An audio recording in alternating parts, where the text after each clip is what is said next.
interesting video and today's topic is parts of speech. Parts of speech एक ऐसा topic है जो आपको हर एक एज में हर एक जगह जब आपको इंग्लिश बोलने की जरूरत है तब काम आएगा. You know, knowing English but constructing wrong sentences is a big mishap. तो इसीलिए a very easy 10 minutes video for 8 part of speeches.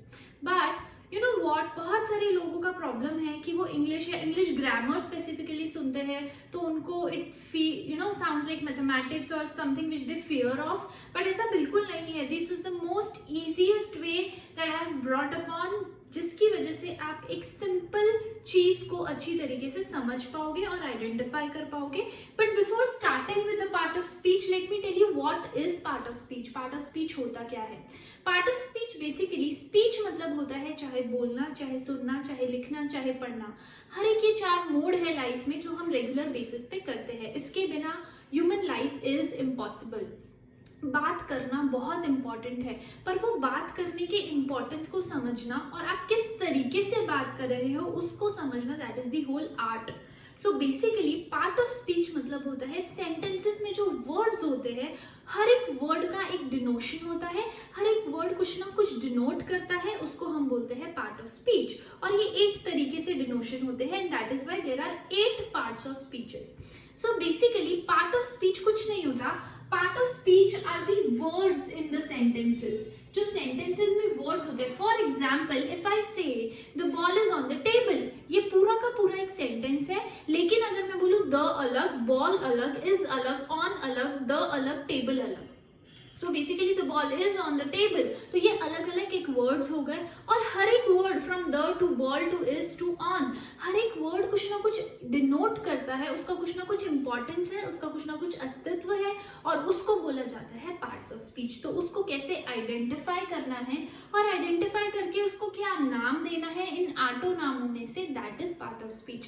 So let's start from the first one, that is I call the head of the family noun. Noun is basically the head of the family. अगर आप उसको इस तरीके से learn करोगे तो आपको शायद ज्यादा अच्छे से लर्न होगा. नाउन हम सबको इसीलिए पता है क्योंकि कोई भी आपसे पूछेगा नाउन यानी क्या होता है तो यू विल प्रॉम्प्टली से नेम, प्लेस, पर्सन, एनिमल और थिंग. क्यों? क्योंकि बचपन में शायद वो गेम खेला था name, place, person, animal, thing वाला. बट अगर मैं आपसे पूछूं what is the word love, what is the word freedom, तो वो भी आप बोलोगे कि वो भी एक नाउन है, राइट? क्यों? क्योंकि वो भी एक वर्ड है, that is also a feeling, so that is also a noun guys. तो क्या होता है ना, आपका बेसिक आधा क्लियर होता है, आधा नहीं होता है, right? So please understand noun is person, place, thing और idea also. Okay, now there are 3 types of noun, common, collective and proper. Common noun मतलब होता है कोई भी चीज आप कॉमनैलिटी में बोलो, फॉर एग्जाम्पल बुक. लेकिन अगर मैं स्पेसिफाई करूं द न्यू ग्रामर बुक, तो वो आ जाएगा प्रॉपर नाउन में. ठीक है. कलेक्टिव मतलब bunch of groups, bunch of books. Okay, the treats of monkeys, तो ये आ जाएगा कलेक्टिव नाउन में. जब आप कोई ग्रुप को बोलते हो कॉमन में, so that comes into the collective noun. Okay, coming to the next one, pronoun. Pronoun समझाने से पहले मैं आपको ये बताती हूँ कि इसका एग्जिस्टेंस आया क्यों. अगर मैं बोलूं, मैं अगर आपको नाउन का एग्जाम्पल देती हूँ, that Rahul is a boy. Noun यानी होता है जिसके बारे में बात हो रही है. ओके, नाउ अगर मैं प्रोनाउन की बात करूं तो अगर मैं बोलूं Rahul is a boy, he is also my CSET student, he is also studying and he is good as well in swimming. Rahul is a good swimmer. Rahul is also a good motivator. Rahul is also good in sports. Rahul is also active in the social media. Rahul is also socially active in other phases of plantations and regular activities. Rahul is also the head of a NGO.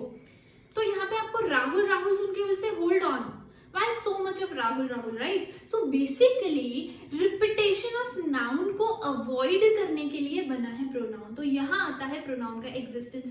तो इतना मैं राहुल राहुल बोलने से अच्छा अगर मैं बोलूँ Rahul is a boy and he is a CSET student as well, an educator and a swimmer as well. So basically यहाँ पे अगर मैं he use करूँ तो शायद आपको irritate ना हो. क्यों?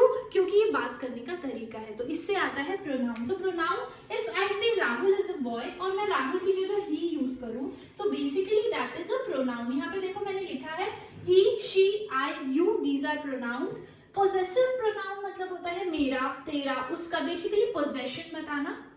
सो that is mine, yours, hers. एक और टाइप का प्रोनाउन होता है रिलेटिव प्रोनाउन। रिलेटिव प्रोनाउन मतलब किसका, whom, which, तो ये सब रिलेटिव प्रोनाउन में आता है। ओके, हमेशा याद रखना noun, pronoun is used instead of noun. Okay, coming to the third one and that is verb. Verb के बिना सेंटेंस अधूरा है। वर्ब मतलब होता है एक्शन, क्रिया, जिसको हम हिंदी में बोलते हैं। तो बेसिकली कोई भी एक्शन या स्टेट बताना, जैसे swimming, running, Rahul is running, Rahul is studying, तो स्टडिंग, स्विमिंग, रनिंग मतलब नाउन क्या कर रहा है, इसका आंसर हमेशा वर्ब देता है। बट एक और चीज यहाँ पे मैं आपको ऐड करना चाहूंगी कि मैंने बोला राहुल इज रनिंग, तो यहाँ पे रनिंग हो गया वर्ब, करेक्ट, क्योंकि ये एक्शन है। राहुल हो गया नाउन, बट इज क्या है, तो guys is also a verb, जिसको आप हेल्पिंग वर्ब बोलते हो। मतलब is, am, are, these are also verbs. Please understand that, this is very important. Coming to adverb, adverb कुछ नहीं है, it's a makeup to the verb. I called it as a makeup to the verb because adverb यानी होता है जब भी आप कोई चीज को या वर्ब को या एडजेक्टिव को और ज्यादा अच्छे से डिफाइन करते हैं। चलो एग्जाम्पल के साथ देखते हैं। यहाँ मैंने बोला Rahul is running, but running क्या है, वर्ब है, तो रनिंग को और ज्यादा अच्छे से डिस्क्राइब करना, तो मैं ऐसा बोल सकती हूँ Rahul is running very slowly.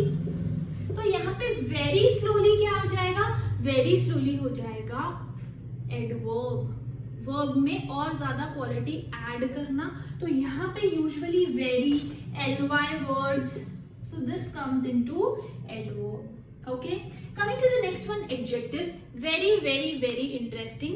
Adjective मतलब होता है तारीफ करना या इंसल्ट करना। It includes compliment and insult as well as the neutral feelings also.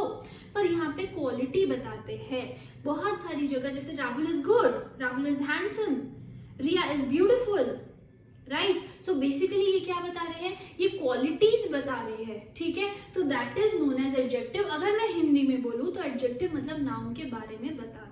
Okay, but the second thing जो बहुत सारे लोगों को नहीं पता is this part, that is a quantity part. Adjective मतलब क्वांटिटी भी होता है। कैसे, अगर मैं बोलूं there are 20 girls in my seminar, तो 20 यहाँ पे क्वांटिटी है, तो ये भी एडजेक्टिव होता है। आपको पता है an the, जिसको हम आर्टिकल बोलते हैं, वो 9th पार्ट ऑफ स्पीच में आया है, जो एडजेक्टिव होता है बेसिकली, बट हम उसमें नहीं जाता है because that is more of the literature part.